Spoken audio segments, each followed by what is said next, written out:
s'essayer. Je ne sais pas si oui, on est bon. On est bon? Vous m'entendez en arrière aussi? C'est beau. Merci. Alors, bonsoir, bienvenue à cette réunion annuelle du Conseil municipal. Bon, j'ai déjà commencé à perdre mes papiers.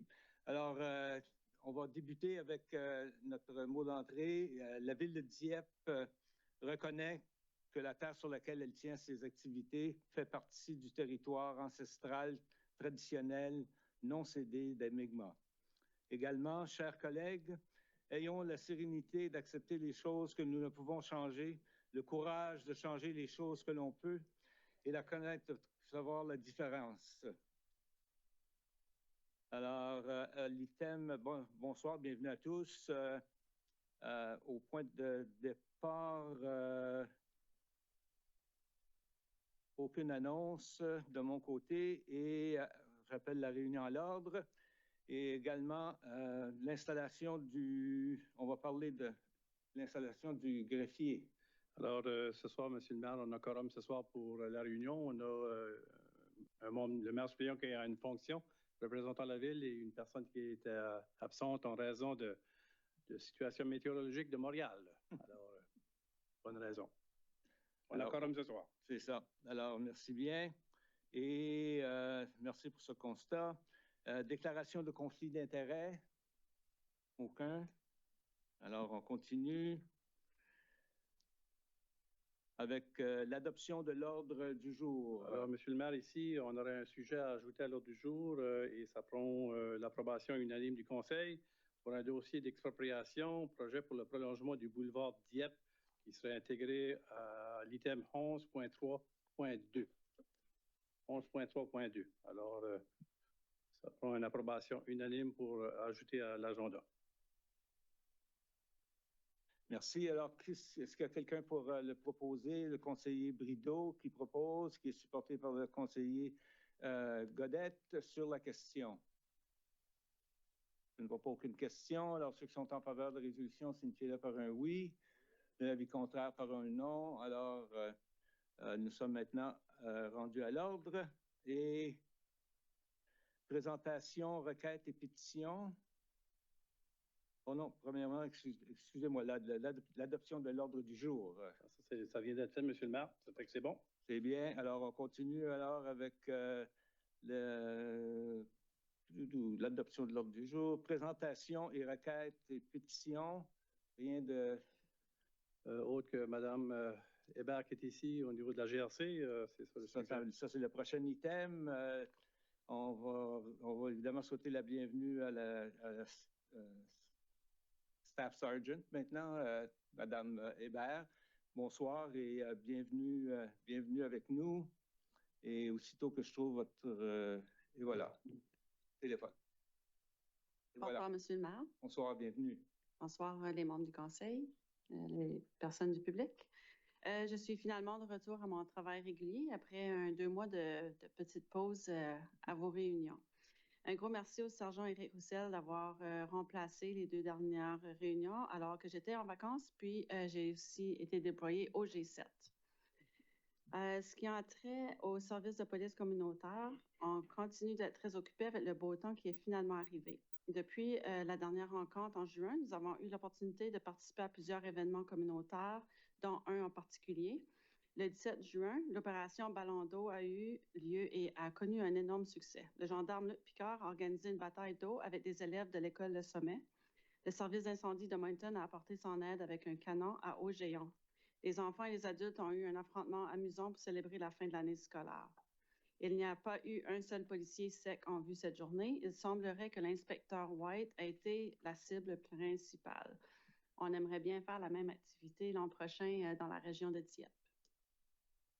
La semaine dernière, les services de police communautaire ont organisé un événement afin d'exposer des jeunes femmes au travail reliées à l'application de la loi.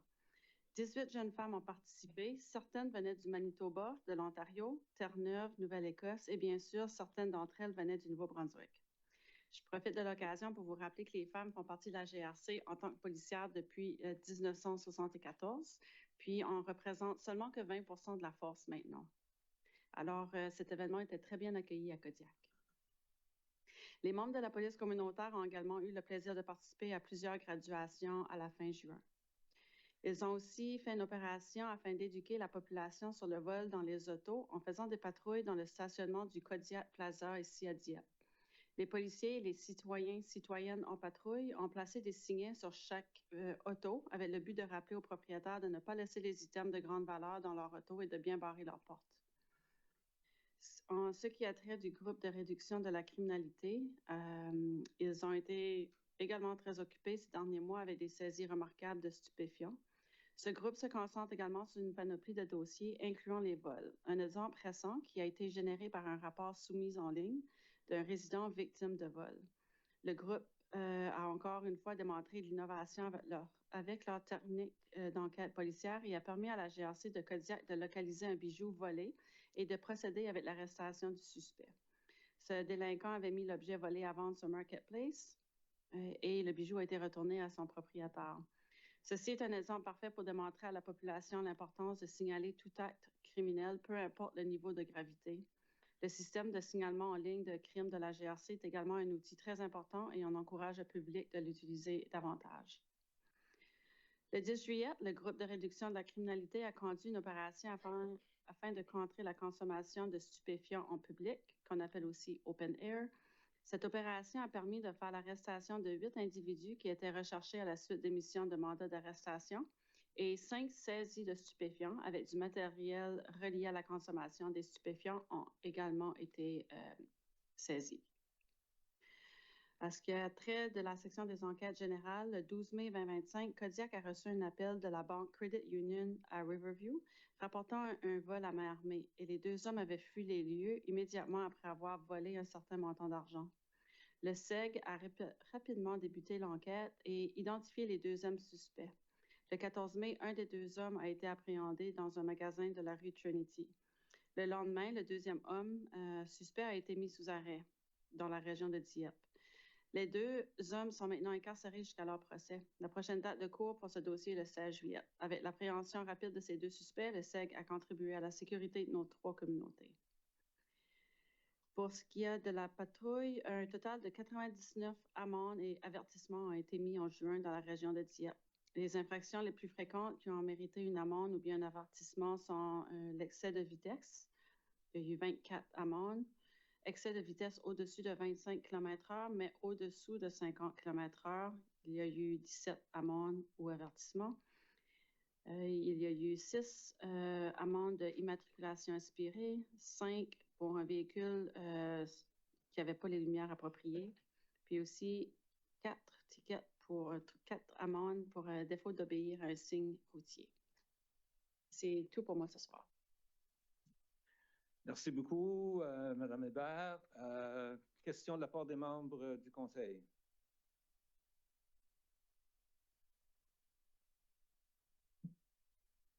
C'est moi. Monsieur Godet.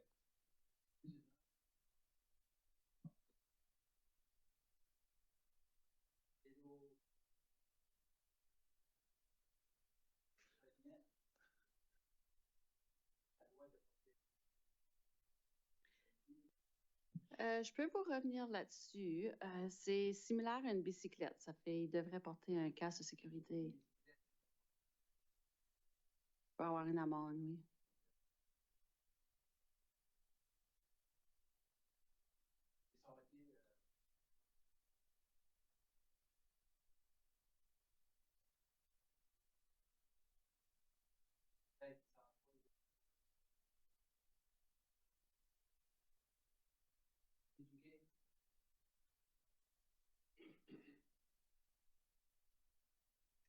D'autres questions de la part des membres du Conseil? Non? Alors, excusez-moi, M. Lantaigne. Merci, Monsieur le maire. Bonsoir. Juste une question comme ça. Cet été, depuis le début de l'été, ou depuis qu'il fait beau, là, comparé à l'année passée, est-ce qu'il y a une hausse au niveau des vols? Puis, s'il y en a une, est-ce que c'est une grosse augmentation? Parce qu'on entend parler beaucoup. J'ai pas les nombres exacts. Je crois pas qu'il y ait une grosse différence de l'année passée, mais je peux vous revenir là-dessus OK. avec les statistiques exactes. Ça serait aussi sur le site CRPA, si je me trompe pas. OK, je pourrais aller voir là. Moi, je dirais que c'est similaire à l'année passée, mais OK. Parce qu'on entend beaucoup parler des vols de voitures, etc. OK, merci. je me demande juste si c'est des vols qui ont été rapportés à la police, ceux que vous avez entendu parler.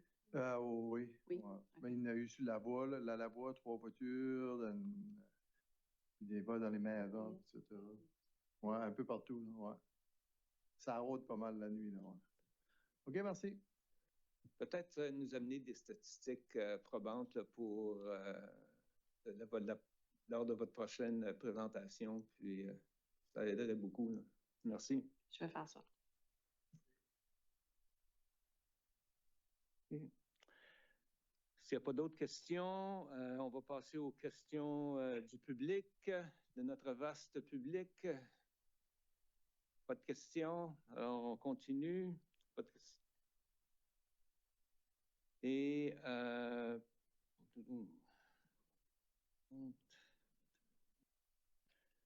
adoption du procès verbal. Est-ce qu'il y a quelqu'un pour en faire la proposition, proposée par la conseillère Turgeon-Roy, appuyée par la conseillère Genet, sur la question? Pas de questions. Alors, ceux qui sont en faveur de la résolution signifient par un oui, de l'avis contraire par un non.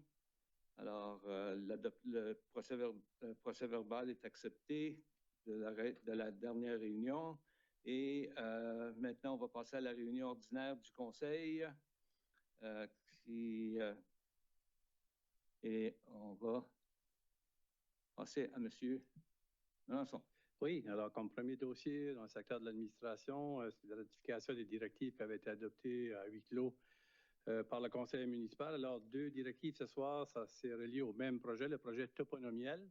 Alors, comme vous en rappelez bien, c'était pour reconnaître 8 femmes de notre communauté qui ont aidé à contribuer à l'évolution et ont contribué vers l'avancement de notre communauté dans toute son histoire. Alors, il y avait 8 catégories. Comme première directive qui avait été adoptée le 27 janvier, c'était d'adopter les noms des personnes pour les catégories suivantes. Puis je vais donner le privilège de les renommer parce que je pense que c'est important. Alors, de la catégorie création, on a identifié France Ledaigle. Au niveau d'entrepreneuriat, Sharon Gionnet. Au niveau écologie, Rebecca Leblanc. Interculturel, Laure Bradley.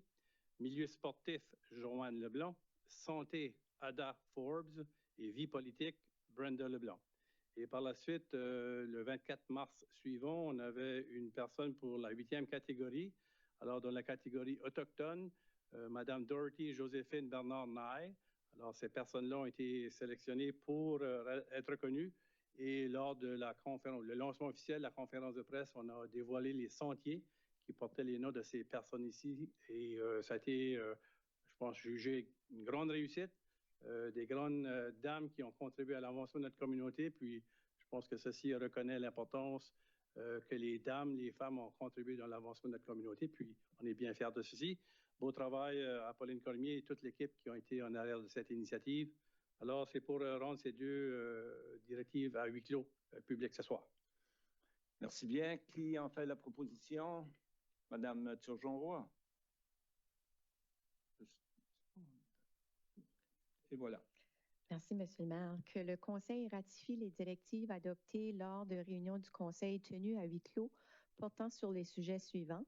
Acceptation des noms de femmes, projet toponymiel adopté le 27 janvier 2025 et approbation 8e candidate projet toponymiel adopté le 24 mars 2025. J'en fais la proposition, Monsieur le maire.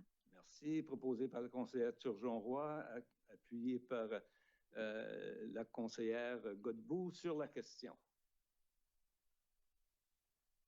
Aucune question. Alors, ceux qui sont en faveur de la résolution signifient par un oui, de l'avis contraire par un non.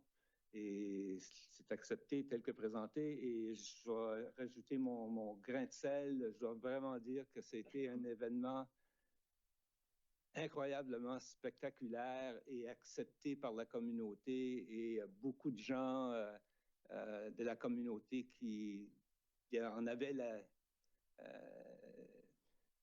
ça pleurait. Il y a du monde qui pleurait dans la salle, là. Des larmes qui ont coulé durant cette journée-là. Puis on remercie évidemment tous ces gens-là pour leur contribution à la ville de Dieppe.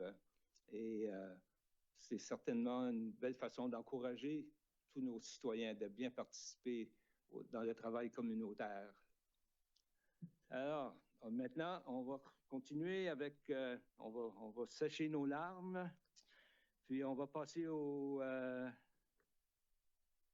finances. Alors Ça ici, va peut-être en faire pleurer quelques-uns aussi, là, mais... oui, renouvellement de régime d'assurance collective.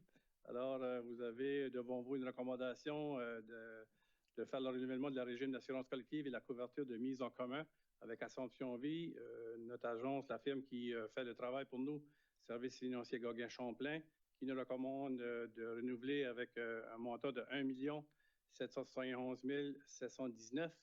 Alors ici, c'est un régime qui couvre l'assurance vie personne à charge, assurance invalidité courte durée, assurance invalidité longue durée, assurance santé, assurance dentaire, assurance médicaments mise en commun. Alors ici, on a une augmentation de 3,14 %. Alors, il y a une augmentation et une diminution dans certaines de ces catégories-là. On parle en tout d'une augmentation de 54 000 comparativement à 2024. Et M. Drolet et M. Lavigne sont ici si vous avez des questions de précision que moi, je ne pourrais pas répondre. Alors, c'est la recommandation de passer à l'approbation. Merci. Merci. Questions de la part des membres du Conseil, s'il y en a qui ont des questions avant de passer à la résolution. Il y en a plus à la M. Maire. Excusez-moi, évidemment, premièrement, quelqu'un pour proposer. Alors, allez-y. Proposeur. Comme proposeur, M. Lantaigne. Merci, M. le maire. Ça me fait plaisir. 3,14 % d'augmentation, c'est vraiment pas beaucoup. On n'est pas habitué à voir ça dans le domaine de l'assurance. Donc, le Conseil autorise le renouvellement du régime d'assurance collective et de la couverture de mise en commun avec Assomption Vie selon les modalités formulées dans la lettre et le tableau soumis par la firme Service financier Gauguin-Champlain en juin 2025 pour la période du 1er août 2025 au 31 juillet 2026 au coût estimé de 1 771 119 $. J'en fais la proposition, M. le maire. Merci. Proposé par le conseiller Lantaigne, qui est appuyé par le conseiller Brideau sur la question. Aucune question? Autre question? Mme Godbout. Merci. Je voulais une question, puis c'est pas nécessairement au sujet des assurances, mais j'ai noté, par exemple, dans le rapport qu'on regarde une augmentation des nombres d'employés qui sont couverts. Alors, on avait 251 en 2024, là, on a 269 cette année. Quand on fait le budget qui est présenté avec l'augmentation des nouveaux postes ou l'ajout des postes, on considère les montants prévus d'augmentation des assurances ou des coûts qui peuvent être engendrés. Alors, on a comme déjà assumé cette augmentation-là dans ce sens-là, quand ce qu'on l'avait considéré, c'était inclus. On inclut tous les bénéfices. Tous les bénéfices, puis ça inclut les assurances. Mais est-ce qu'on inclut l'augmentation des coûts d'assurance? Pas sûr que j'ai vu ça dans le passé. J'ai déjà vu qu'on paye les frais ou il y a une part là-dessus, mais je me demande si on n'a pas fait ça dans le passé. Je me souviens pas de l'avoir vu. C'est quelque chose à peut-être noter la prochaine fois quand on regarde les coûts, qu'est-ce qu'on engendre, on anticipe, mais quand on ajoute des gens au programme, on peut s'attendre qu'on va payer les plus gros taux aussi. Là, fait que c'est un commentaire plus que rien d'autre. Je ne l'ai pas vu dans le passé, mais je vois que c'est quand même un critère important dans l'augmentation des coûts. Je ne sais pas si, M. Thériault, vous avez une réponse en partie ou on peut revenir si vous ne l'avez pas. On va revenir. OK. Merci pour la question. Quelqu'un d'autre? Personne d'autre? Alors, ceux qui sont en faveur de la résolution, signifieraient par un oui. Oui. L'avis contraire par un non. La résolution est acceptée telle que présentée. Évidemment, on va noter de prendre soin des inquiétudes qu'on a sur la deuxième question. Merci. Alors, au côté de l'ingénierie, excusez, renouvellement du régime. Oh, c'est fait. Vous allez plus vite que moi. Du côté de l'ingénierie, au 11.3.1, adjudication de marché pour la construction de la ruelle des Trotteurs. Oui, alors vous avez devant vous une recommandation pour procéder avec la ruelle des Trotteurs. Fait un petit bout de temps qu'on travaille sur ce dossier. L'appel d'offres s'est fermé. Nous avons reçu 5 soumissions. Alors, pas une compétition au niveau du processus. Alors, c'est recommandé de retenir Birch Hill Construction Limited à 2 885 790 sous plus TVH. Et aussi le service d'ingénierie avec un Globe Corp pour 290 000. Vous avez les comptes identifiés ici. Alors, ceci va nous permettre de viabiliser d'autres terrains dans le parc affaires et technologies qui se rattachent à la rue Ruffin. Alors, on est bien contents. C'est un projet qui est sous le budget également. Alors, on a le plaisir de vous le recommander comme adoption. Merci. Pour la résolution, M. Godet. Non. OK. On va changer de micro. Et voilà. Merci, M. le maire. Que le Conseil adjuge le marchand visant le projet intitulé Parc d'affaires de Dieppe, ruelle des Trotteurs au soumissionnaire le moins 10 ans, soit Birch Hill Construction Limited, au coût de 2 885 790 sous plus TVH, autorise Inglobe Corporation d'entreprendre les services d'ingénierie relatifs à ce projet au coût de 290 000 plus TVH et autorise non plus que ces dépenses soient prélevées sur le compte numéro 3-3-35-57-7691, budget d'immobilisation générale, construction de la ruelle des Trotteurs, et numéro 4-3-90-58-7691, budget d'immobilisation d'eau et d'égout, construction de la ruelle des Trotteurs. Je le propose. Merci. Proposé par le conseiller Godet, qui est appuyé par le conseiller Brideau sur la question. Aucune question. Ceux qui sont en faveur de la résolution signifient par un oui. L'avis contraire par un non. La résolution est adoptée telle que présentée. Maintenant, on doit ajouter un item, M. Melançon. Alors, on l'a ajouté à 11.3.2, alors projet d'expropriation. Alors, le conseil a demandé d'en faire la lecture et l'adoption ce soir. Merci. Alors, pour la lecture, Mme Turgeon-Roy. Merci, M. le maire. Que le Conseil, ayant reçu et étudié le rapport daté le 10 juillet 2025 du commissaire consultatif de l'expropriation, Maître François Carrier, confirme son avis d'intention d'exproprier et qu'un avis d'expropriation soit émis relativement au bien-fond décrit dans l'avis déposé le 8 mai 2025 au Bureau d'enregistrement foncier Nouveau-Brunswick sous le numéro 4604-6521. Je le propose, M. le maire. Oui. Alors, merci pour appuyer cette résolution. Monsieur, excusez-moi, Monsieur...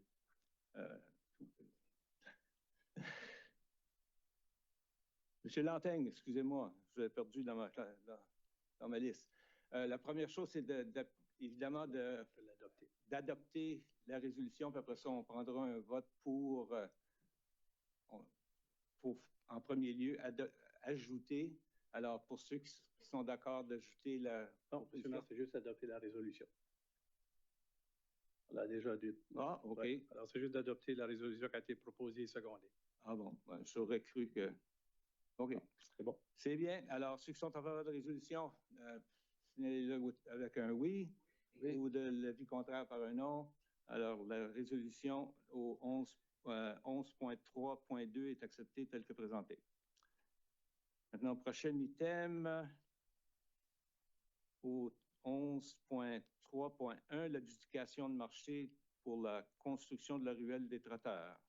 Monsieur le maire, on est rendu, il n'y a aucun arrêté municipal ce soir au point 12. Alors, on a un avis de motion ce soir qui est proposé au conseil pour une prochaine réunion. Alors, si vous me permettez, je vais faire un petit... c'est même pas pour débattre. C'est juste qu'on fait la lecture pour dire que ça s'en vient à une prochaine réunion au mois d'août. OK. Alors, un membre du conseil qui peut en faire la lecture. Monsieur Lantaigne, s'il vous plaît.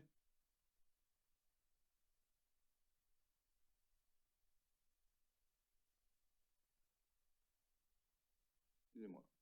Merci, M. le maire. Je donne avis de motion que l'arrêté C1-2025 intitulé Arrêté portant sur la circulation routière et le stationnement de la ville de Dieppe sera déposé à une prochaine réunion du Conseil pour la première et deuxième lecture. Merci, c'est noté.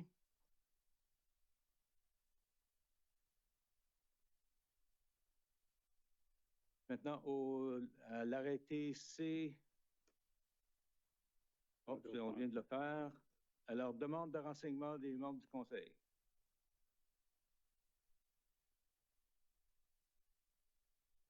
Rien? Alors, on va quand même passer à partir de M. Godette. Ah oui, avec il y a changement de micro, excusez-moi. Je suis bon. Je suis bon. Merci, M. le maire. Moi, je n'ai rien à ajouter ce soir. Je souhaite une belle été à tous et à tous. Merci et bonne soirée. Merci, Mme Genet. Vous avez changé de...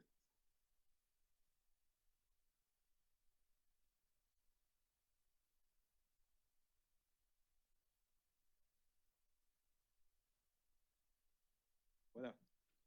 Merci, Monsieur le maire. Je veux juste souhaiter un bel été à tous les résidents également. Merci, M. Brideau.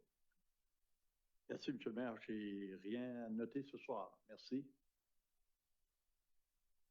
Alors, on va continuer avec Mme Turgeon-Roy.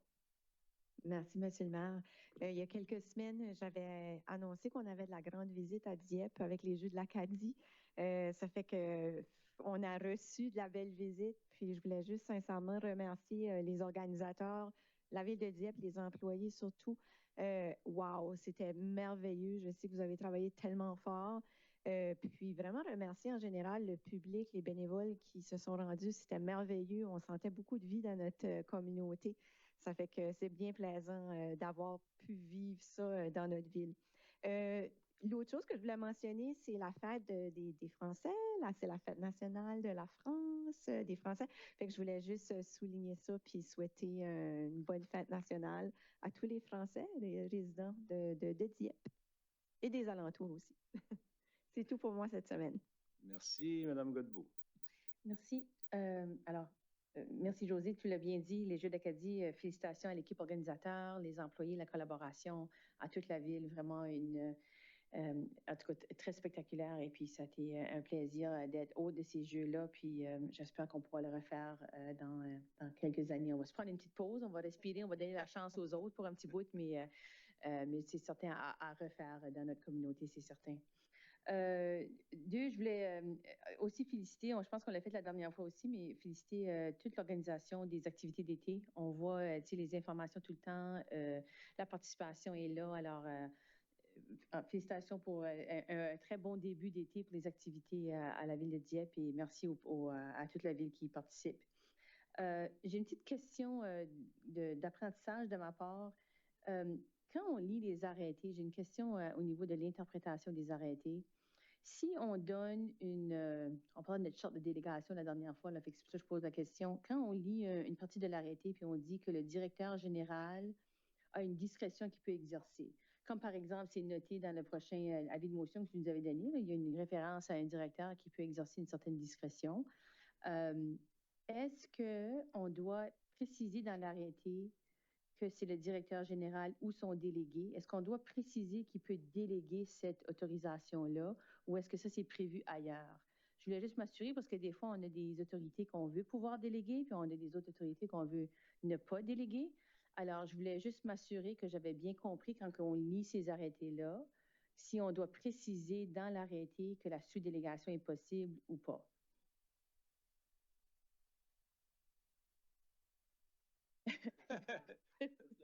J'ai pu. Oui, en fait, je pense que c'est de bonne mise de précisé dans l'arrêté même que le pouvoir qu'on donne dans l'arrêté va pouvoir être délégable. Si vous consultez le projet de modification de l'arrêté C1, on l'a prévu dans les définitions. Donc, il n'y a qu'une mention du directeur général dans cet arrêté-là. Puis si vous allez dans les définitions du directeur général, on définit le directeur général comme étant le directeur général ou la personne à laquelle il délègue son pouvoir en vertu de cet arrêté-là. Évidemment, cette définition-là s'applique juste pour l'arrêté, mais c'est moi qui ai rédigé la proposition. Je l'ai fait pour alléger le texte parce que ça devenait lourd dans le texte quand même, ce que j'ai été le faire par l'entreprise. On va trouver la précision au niveau de la délégation dans les définitions des intervenants dans l'arrêté. Puis elle est là, elle est dans une définition, si vous allez voir, dans le projet que vous allez considérer, il est là. J'avais regardé, mais je n'ai pas regardé les définitions. Alors, merci. C'est bon. Jamais. Merci. Merci, M. Lanteigne. Merci, M. le maire. Une question. Touchez pas à vos boutons. Excusez, M. le maire, je n'ai pas fait exprès. J'ai voulu pousser moi. OK. Donc, juste une question de suivi. On m'avait informé qu'il y avait une révision qui était en train de se faire sur l'arrêté C34 sur l'utilisation des sentiers. C'était un dossier commun entre les 3 municipalités. Puis, je pense qu'on avait dit je pense que c'est Moncton qui lead ce dossier-là, puis il devait avoir un rapport qui allait être présenté, si je ne me trompe pas, au mois de juillet. Donc, je voulais juste avoir une mise à jour sur ceci. On a fait une rencontre la semaine dernière de Moncton, Dieppe et Riverview. Peut-être avancer le micro pour... D'accord. Attention d'accrocher ton bouton. Oui, non. J'ai appris ma leçon, merci. On a rencontré la ville de Moncton et la ville de Riverview la semaine dernière avec les intervenants de différents secteurs. Évidemment, Moncton est à l'affût du problème et de la solution potentielle depuis plus longtemps que nous. Ils ont partagé un peu leur plan. Le but, ce serait de faire un peu pareil pour que ça soit d'application générale et semblable dans toutes les communautés. Pour l'instant, on n'a pas de projet d'arrêté en rédaction, mais ça s'en vient. Il y a aussi une nécessité ou peut-être une initiative de demander que certains changements soient apportés au niveau de la province à la loi sur les véhicules à moteur parce qu'une grosse partie de la solution est là-bas. On s'apprête à faire une proposition. C'est un petit peu comme l'expression par chez nous, c'est mettre un chat dans un sac. C'est un petit peu difficile à attraper comme problème. Mais on va essayer de l'attraper de différents côtés. Puis encore pas ici que c'est les gens qui sont concernés par les trottinettes électriques, puis les véhicules électriques, entre autres, qui ne sont pas de mauvaises choses, mais qui sont quand même assez rapides sur les sentiers. Puis aussi, il y a même des scooters électriques, là. Des gens qui rencontrent vraiment des scooters, des petites motos, là. Je ne parle pas des trottinettes là, électriques, ça fait que c'est devenu problématique. Puis c'est ça, on va attendre, ça devrait venir d'ici l'automne, j'imagine, là.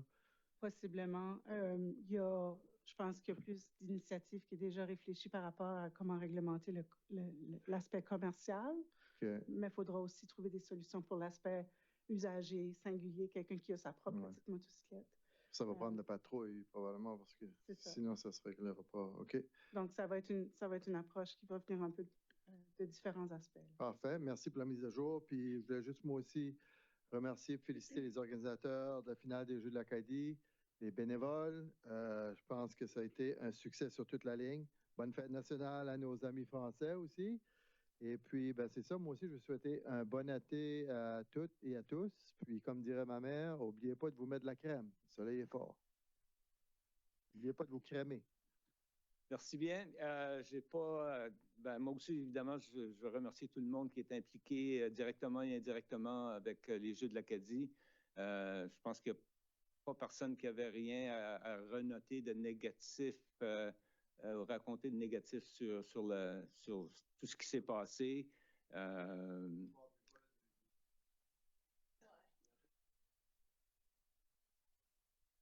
Je n'étais pas au courant de celle-là, là, mais même à ça, comme vous dites, ça a été retrouvé. Mais je pense que encore une fois, Dieppe a démontré sa capacité de bien faire les choses, que nos citoyens ont beaucoup de fierté à faire des choses pour pas juste pour eux, mais pour tout le monde dans la communauté. Alors, sur ce, bonne fin de soirée à tous.